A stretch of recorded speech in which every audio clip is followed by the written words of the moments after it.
So we're here at the OCCO Living Bamboo Processing Center.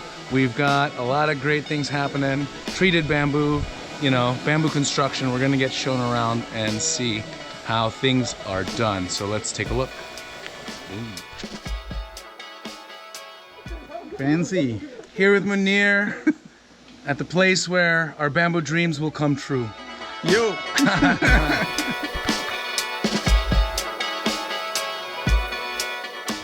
When choosing your bamboo, it's really important you know the application you have in mind. Typically, 3 to 4 years is great for construction and structural projects, but younger bamboo can be used for handicrafts and older bamboo for certain applications. So you've got to be able to tell how old your bamboo is.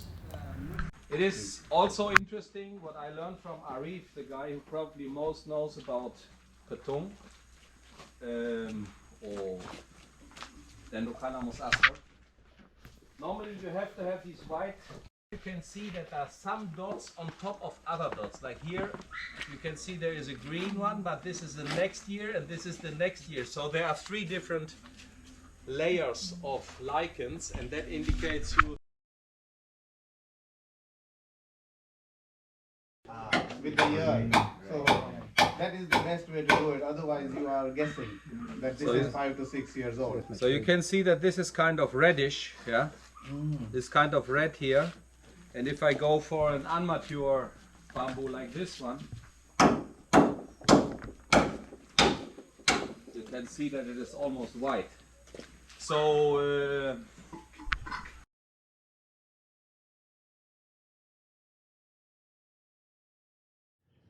With some experience, you can also use what we call the knock test, which is when you bang on the side of the bamboo, maybe with your machete or with another hard object that's consistent, so that you can feel the resonance of, you know, the sound and the vibration of the bamboo. And this takes some experience, and it's not always exact because sometimes wall thicknesses differ, but you can get a good idea if you know the species and are familiar with how it acts when it grows older and matures, using that knock as another indicator of its maturity.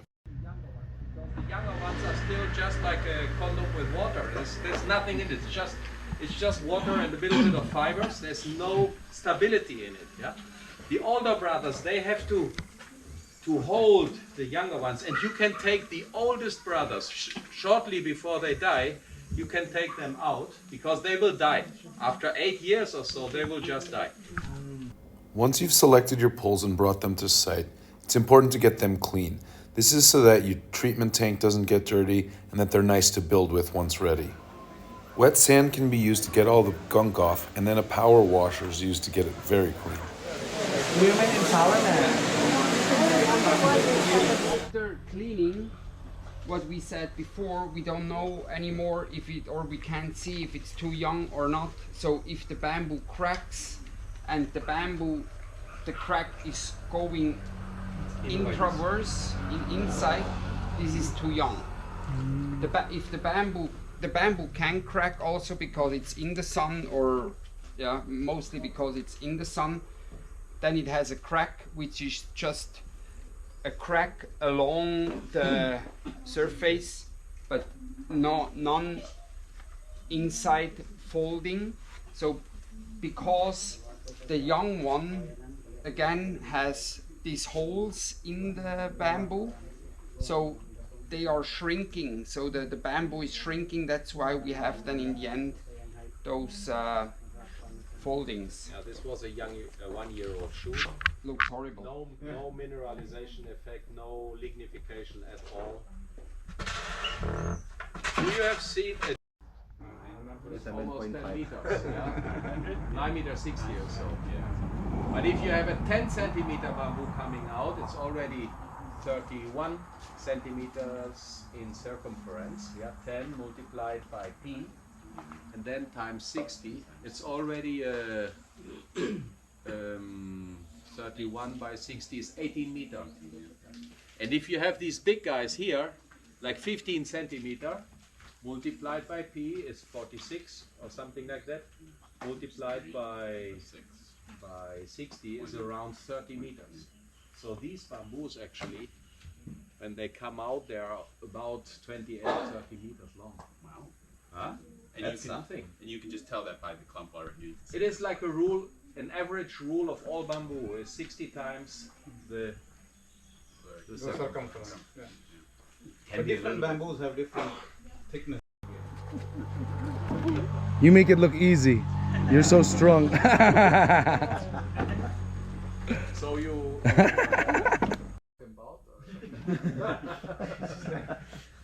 My eye went completely red, and it was hurting for almost, it would normally the water start coming out. You have to have a certain respect, and part of the respect is paying the people fair, and hopefully they have an insurance. Bamboo in the truck. Yeah, exactly. But at the end of the day, he wants to have money for each thing that he's transporting, at least the weight. He has a full truck. So what I learned to do, there are two ways. One is refuse the bamboo in the forest. Let the farmer who hacked the next year's yield already down this year, let him suffer, because he has to learn that he basically ruined next year's income. Yeah. Rest it. Take it. Take it over the pool. Do you also Yeah. clean the notes? I see you still a leave bad the idea. notes on like this. They're not cleaning. No, these are clean Never here. walk on a bamboo Yeah. pole. No, but I mean these they don't take it off with a knife. With the knife, I also take I go To make it more rounded. For me, the bamboo that's going out of the workshop is a finished product. It's just ready to build. Here you still have a lot of labor. Imagine you send this to somebody to a workshop. He will still have 2 weeks to go to clean all the beard. So that's where the money issue comes in. If you pay a little bit more, you get a finished product. You can just start right away. But if you have these things still to take off on the work site, you still have another additional labor cost you didn't take in mind, and it becomes more expensive for you in Manila or wherever you will build. No? Oh no, it is. So Lukas, Are these treated yet or no? Not yet. No, they are waiting here Yeah. to go into the pool.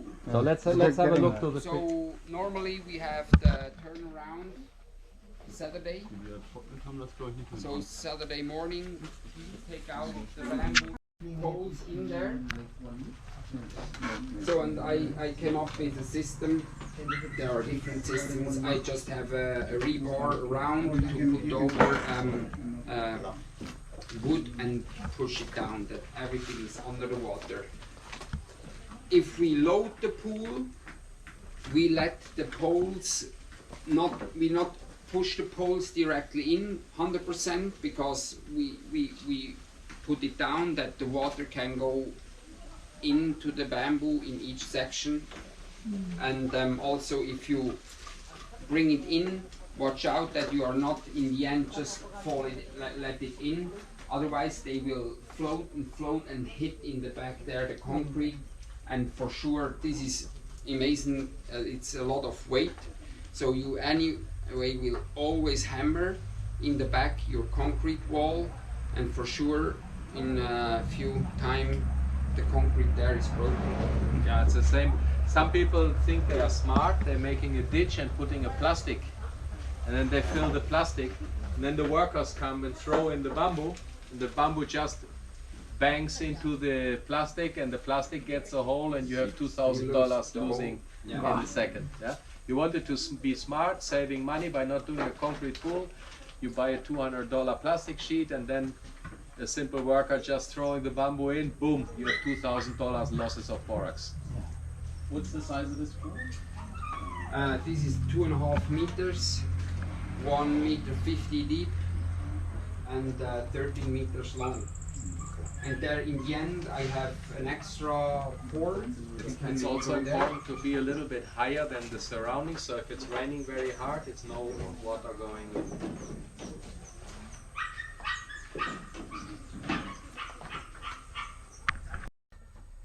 Mixture with borax, I had to put in all my stocks, and then these two are also full of water. So at the moment we also can't fill actually the pool 100% because it's overfloating. Yeah, the concentration should be around 5% or more. Like we have done tests with this type of treatment. 3% is the very edge, 4% is usually good, but you never know. Like when the workers are managing this, there may be some day where it's a little bit more, a little bit less. So 4% is basically the minimum you should have. So I'm rather suggesting you go for 5%. What does 5% mean? It means basically 50 kilos in 1 cubic meter of water. Yeah. So the bags come in 25 kilo bags. And usually it should be a little bit more borax than boric acid. It should be a relationship of 60-40. But it's very difficult to manage 60-40. So I basically came up with the idea, I say 50-50. I discussed this with the chemical engineer and he says, yeah, it's just taking a little bit longer. And why do we have to mix borax and boric acid? Together, these two components, they create octoborate. And octoborate is the best treatment that you can buy. It's also called as Timbor. So Timbor, for example, you can find on the market as ready mix octoborate, but it's very expensive. But if you make your own octoborate by using sodium tetraborate and boric acid, you're creating your own octoborate at half the price. So when it comes to the cost, usually a kilo of borax is around $1. At the moment, due to shipping complications and COVID traumas, it's basically $2 per kilo. But you could basically say that with a quarter or half of a kilo, you can treat 1 pole. So there is not much borax in the bamboo. It's only like $0.50 or $1 of borax per bamboo. So it's not an expensive treatment. What makes it expensive is the cleaning and the washing and the tank and all the labor costs related to it, and Drying, also the risk burning. that you have maybe 30% of the bamboo is not really mature, so you have a certain fallout. Yeah. So there is a cost related to it, but really treatment with borax is the cheapest and the least toxic system which is out there. There are many other systems how you can do your treatment, but borax at this moment and for the last 50 years as I'm in the wood industry, boron treatment is considered the cleanest. Osmosis process, the biochemical process of osmosis or salt diffusion is more active when the bamboo is still green. When the bamboo is already getting yellow, you should leave it 2 weeks inside, because the process, the biochemical process of transferring the salt into the membrane, through the membrane into the cell is slower.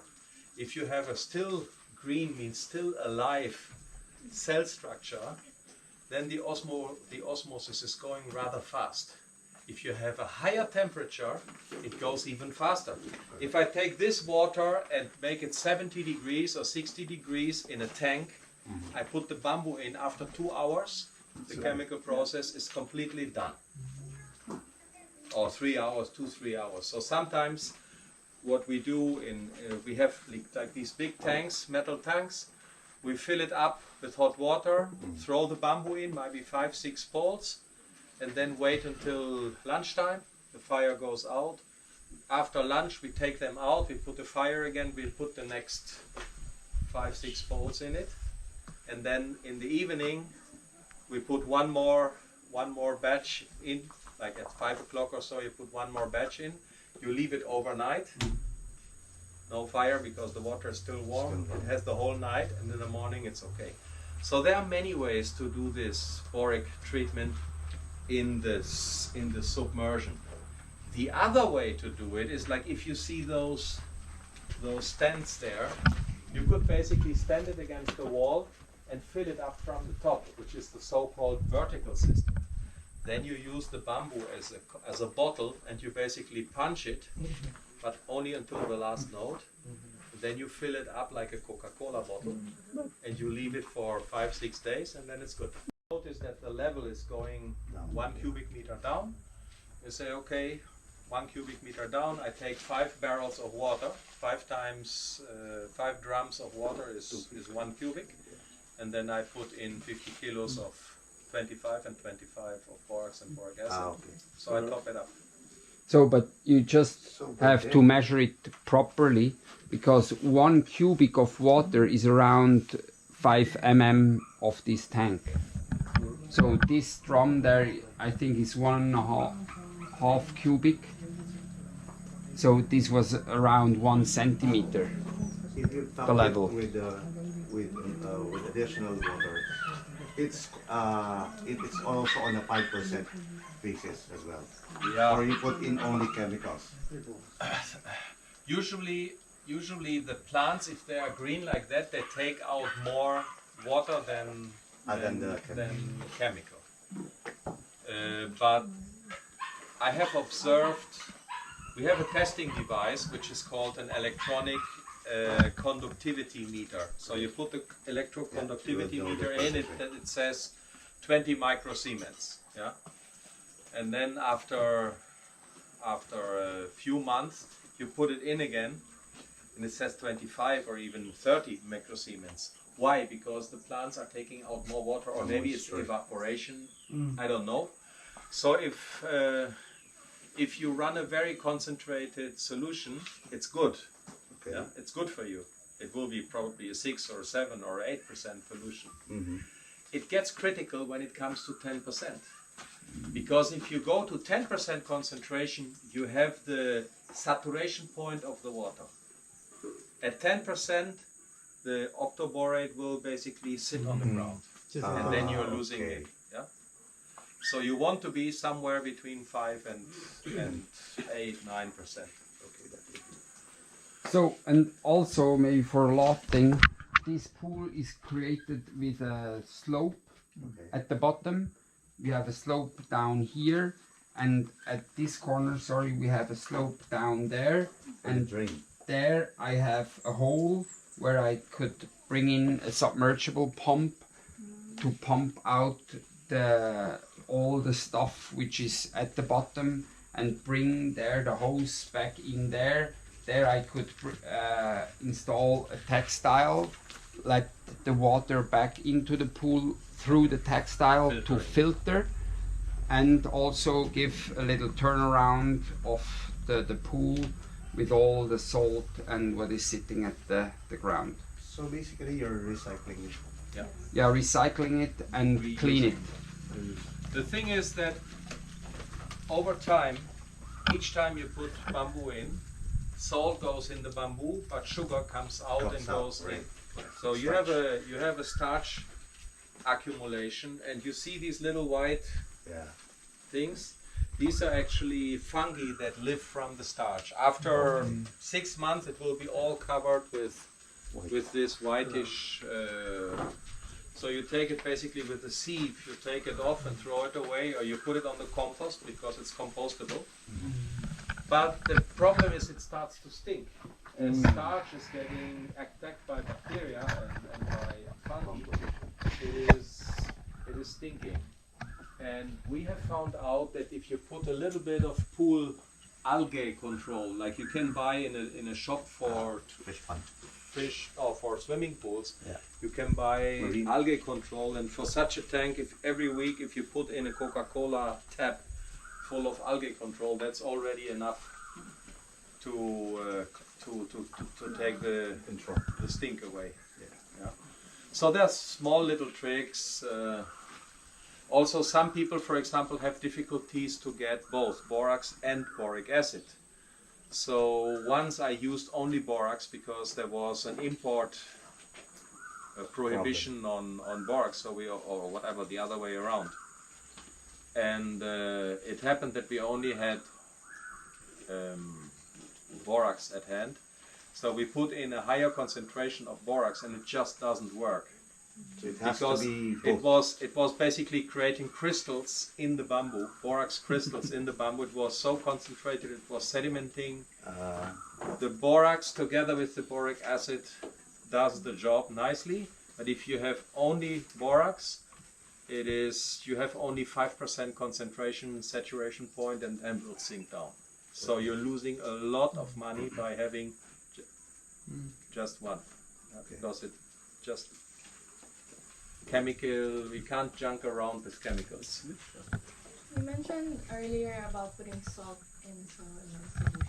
Salt, Yeah, salt. sea salt. Sea salt. Yeah, there's a difference between bitter salts and sodium. What is it called? Chloride. Sodium chloride is the sea salt, and you have to have a much higher concentration. You have to do it many times to come to a point where the insects don't like it. Because usually you put a little bit of salt to your food, it's even nicer.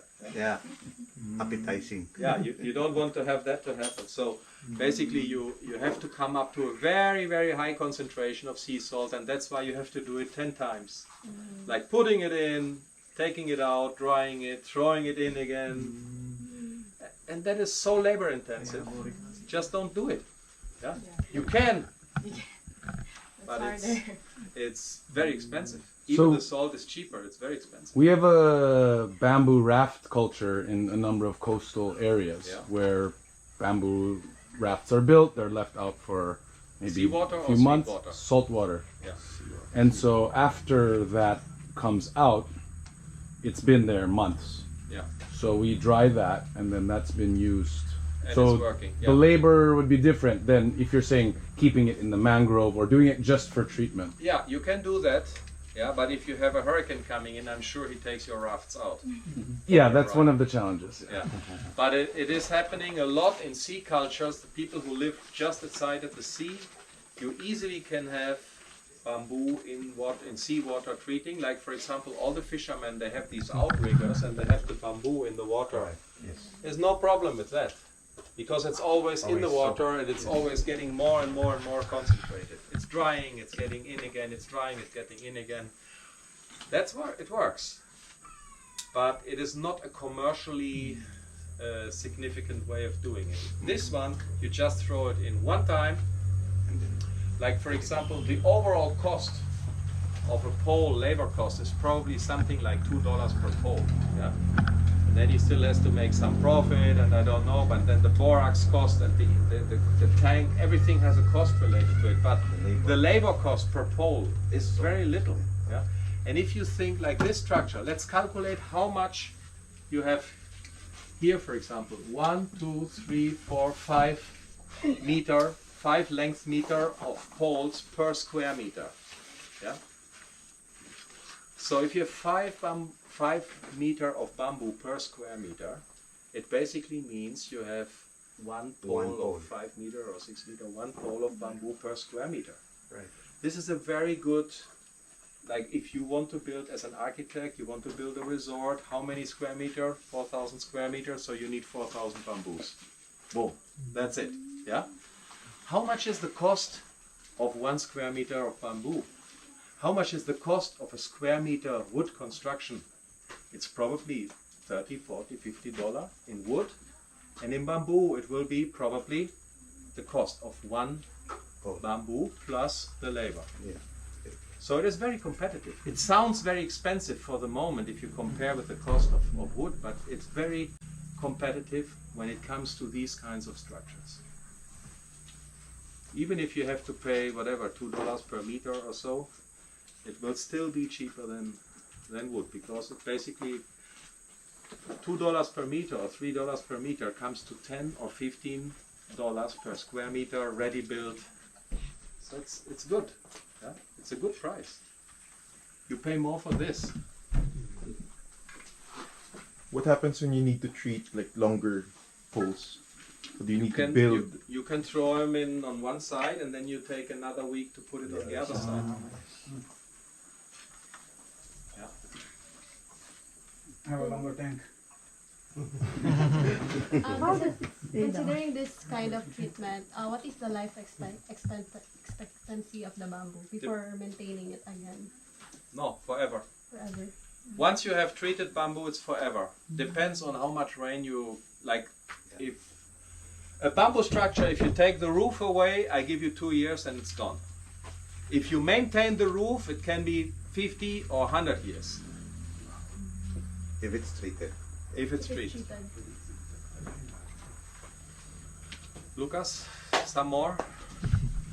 To finish our tour, the bamboo is coming out here, and then hard job, especially for the long ones, is to bring them up to this A-frame, to the drying area.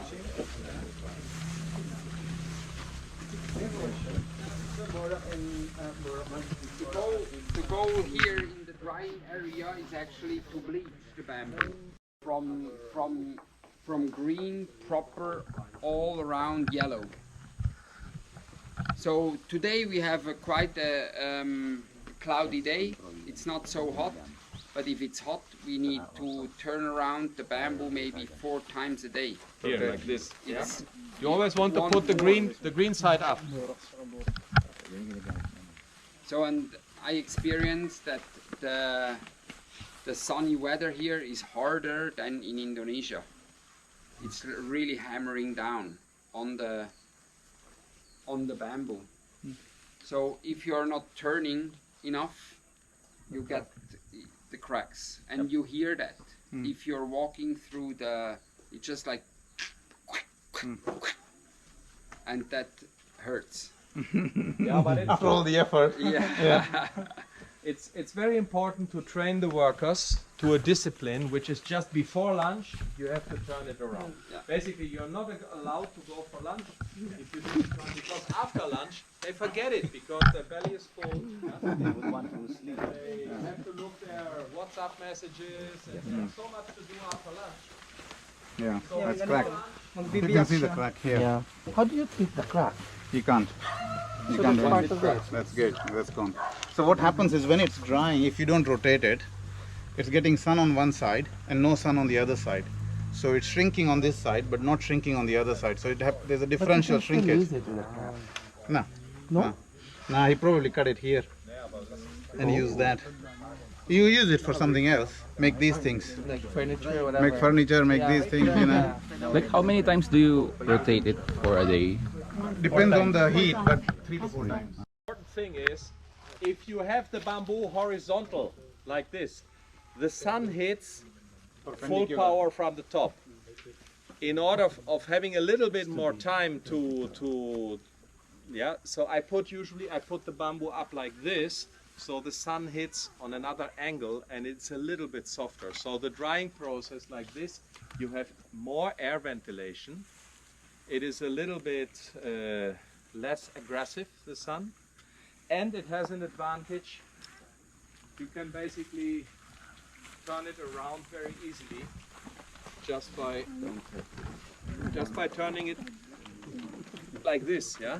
Whereas if you have laying it, it always wants to bounce in one direction. You have to, if you have laying it, you have to have minimum 3 points of support, yeah.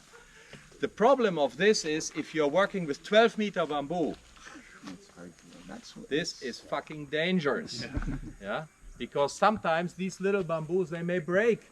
Yeah. So I have had accidents. I didn't have accidents, but I have had situations where this bamboo was just too weak, and under the load of all the bamboo leaning to it, it broke. And then it's better you run. Yeah? So sometimes this is a little bit crazy, so you should have really the best bamboo, having like creating this A-frame like this. Don't do it with the thin dry process. There's, for example, a very thin bamboo, Lukas. I think that one is too thin. Yeah. So be careful. Don't put too thick bamboos on it, because it will be. It may be okay, but your workers know. So soon. we make a brace then in the middle. Or double one or something. Yeah. But just be aware that there are probably 1 ton. Now here we have probably 500 kilos or a ton of weight sitting there, and if it gets windy, things can happen. The last step after the bleaching is the storage, and the storage I can recommend you to do a grading process. So once you have them here on the racks, it's very easy to see if the bamboo is thick or thin or straight or curved. So when you bring it from here, don't throw it just in. Create 3 categories of storage where you just put the the straight on one, the curved on another, and the crooked ones on a third pile. And you can even have the thick ones on the bottom. Then you create a horizontal shelf. You put the middle size ones here, and you create another shelf. The thin ones go on top. If you are starting a project, you always need the same size diameters and the same characters. So if you have all piled up, it's a chaos. Yeah. But if you have a nicely, like the German way of everything nicely structured, yeah, then it's fun to pull it out and use it for work. Does it need to be facing one direction? Depends where the sun goes up. Like I looked at my compass and this one face east and this is east and west. Yeah. So does it have to be like that? I would prefer it probably this way, so you don't have to, like here you have the full sun in the morning and the full sun in the afternoon. I would rather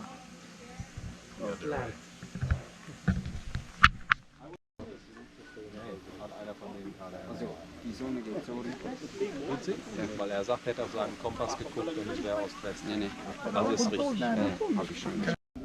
Here the very big straight guys, and then here a little bit smaller, but this thick one should basically... So if you do it right, you create like a rack where you have enough space to put the bamboo in an organized way. It's not important, it just saves you a lot of time when you are pulling it out again. Yeah. And sometimes saving labor is essential for your business. Below how it works. And if you work nicely and make every shingle the same, especially the locker in the back, it looks astonishing then in the additional of all this craftsmanship, and it's a nice design. That's a beautiful room. And it's so simple. It's a design, you can make different length, you know, that you have a little bit a more wilder roof texture, yeah. We produced right now exactly all the same and pointed, yeah, but you could make it.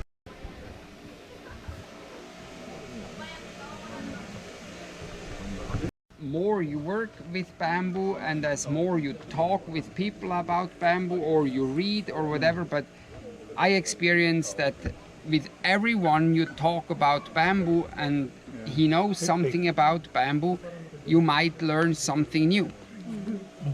Yeah, it's really funny. Part of learning. And cool. And also the shingles, we are flipping the inside up to the sky. Yeah. Because exactly. Because here this is the hard part and this is the soft part.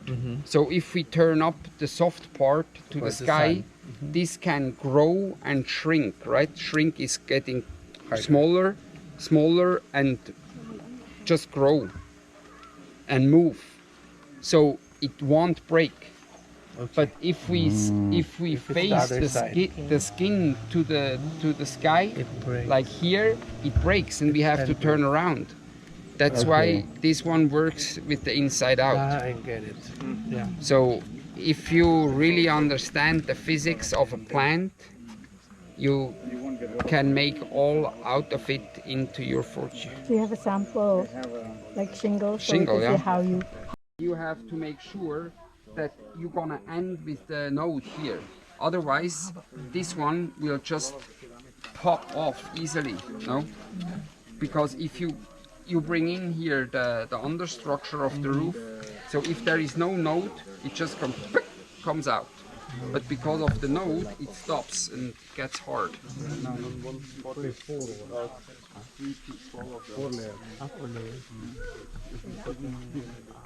Can hook it basically. So you hook them all. You can see from you see. And then the next one is basically in the center. It's here. And then the next one again here. So you have here in this example 3 layers. and we have almost 4, you see. We have 1, 2, 3, 4 here. That is, yeah, this is the bed. United on the rafters. Every 15 centimeters, or every 16 or 17, depends a little bit on the length of the shingles. Or like if you look, if you have such a long shingle like 55 centi, you want to have a triple overlap. You should do probably 15. Yeah. If you want to have only a double overlap, you can probably go 18 or something. It depends how safe you want to have your roof.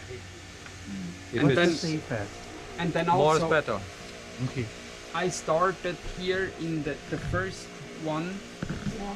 I took 2 because under here are no bamboos, no. So this one is leaning on another shingle, but the first one doesn't. So that's why I put another one to have a little bit the same angle of. Just this, right? No sheeting. No, nothing needed. This is just a pure bamboo roof, and it's an ancient system in Bali. They do it for thousands of years, and it's working. It's a 10, 12, 15-year-old, depending on the maturity of the bamboo and the type of bamboo you use. And the nice thing is you can actually set up a system that even women can do this at home during taking care of the children. Like the women basically prepare the whole bundle, and they get paid per bundle that they prepare. So they deliver the bundle, and we throw the whole bundle in the pool for treatment. But you pay the families, and this is money that comes directly to the women, because if you pay the man, usually the money disappears. Yeah. How did you determine the per bundle cost and how many pieces per bundle? We found out how much time they need to make 100 shingles. So we said basically this is a fair price for 100 shingles, and then I don't know what's the price here, but in the women were actually working a lot because we overpaid them basically, which was a little bit the idea. Yeah. But they worked so much, so within a few months we had many shingles. All the shingles ready. Yeah. So sometimes overpaying a little bit helps a lot. So no other fastener that needs to be fixed. It's just basically that. You can actually change it from the inside. I could, if I have a bad shingle there, I could basically take it out and put another one in. Yeah. Oh yeah.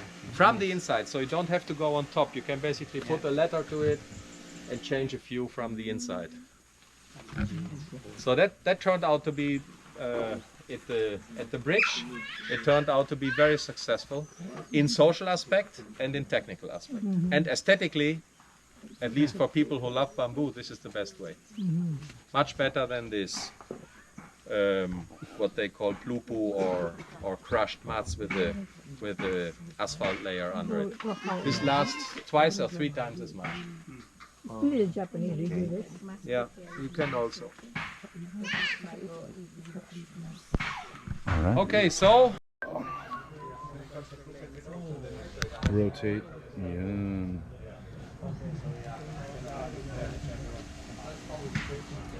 Yeah, that's a big one. We were here yesterday getting the stuff.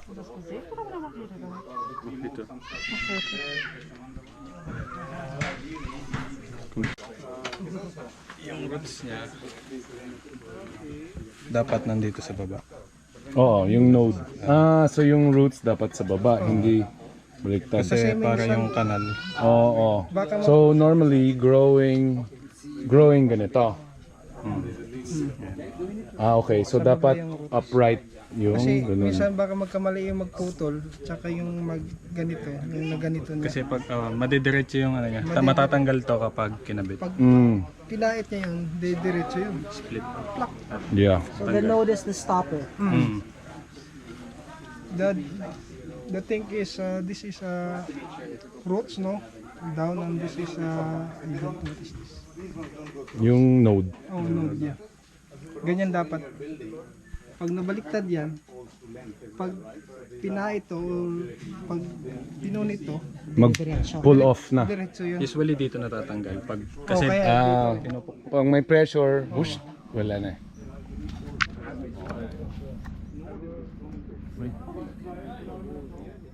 if you're still watching this, you must truly have gotten bit by the bam bug and can consider yourself part of the Bambarkada.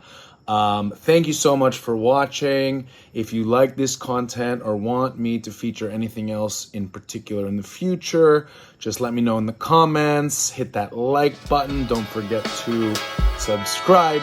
And yeah, follow me on Instagram at BamBrian. That's what's up. So thank you and Bambuhay. Peace.